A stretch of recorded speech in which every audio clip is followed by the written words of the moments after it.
I've been hearing about Alaska for as long as I can remember. There's this whole mystique surrounding Alaska and fishing in Alaska, and it's like the last frontier. You know, it calls to mind images of wilderness and unspoiled beauty and just monster fish. It's my experience that almost everyone wants to go to Alaska at one time or another, whether it's for wildlife viewing or to fish or they're hunters or something, but everyone kind of has a call to go up. It's to the last frontier, so to speak. It's the ultimate dream for a lot of people. Writing has always been my passion, one of my passions. The Alaska Chronicles is just a great idea for a book. The book was born in a tent in the middle of the Katmai National Park in the wilderness, usually while it was raining. A true account of the stories that happened while we were up there guiding. The book is about what it's like on a daily basis to go up and guide in the wilderness in Alaska. It's something that most people will never even have a chance to think about doing. It was just something I needed to see. It was something that I needed to experience.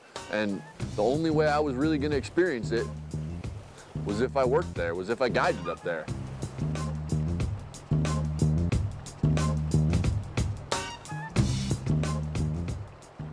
So then my next challenge was to take all these very raw, disparate entries that I'd written in very gritty moments and turn them into a cohesive manuscript and make them into a book.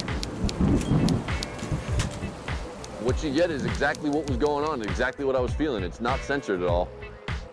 You're gonna read stories about fantastic days, triumphs, and total losses.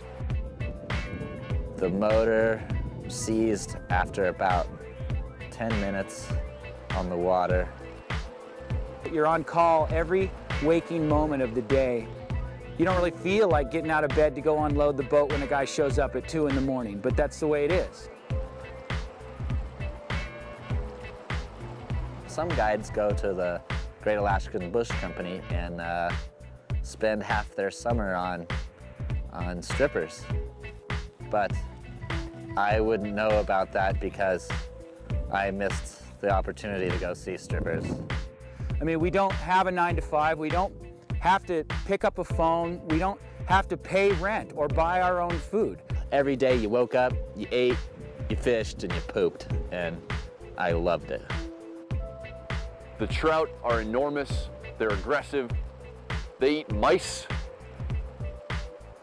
Watching the salmon move into the river, watching their progression, they change color, their body shapes change. They eat giant, gaudy flies that look like the worst Paris Hilton jewelry you've ever seen in your life. You end up with close friendships with people and a bond and a trust with your coworkers that you just don't get any other way. You live with these guys every day and you get to be really close friends. If some guy has a problem, we know it, he's not back on time, we're out the door in the boats and going after him as soon as we can. You just know that you're not going to get left behind when you got super close friends. I really like the camaraderie of camp and just being out there to fish and have fun. That's kind of the way I like to live my life anyway, you know, just a bumbling, stumbling, rambling, rolling tumbleweed. And Alaska, there's a lot of space to be blown by the wind. It's basically all I want out of life is to go have a good time.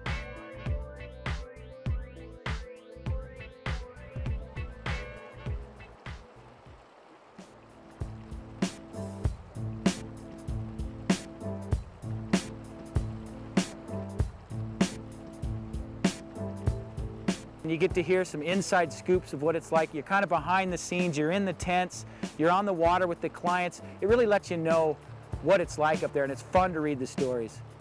It is almost a celebration of just going and being in Alaska and enjoying it.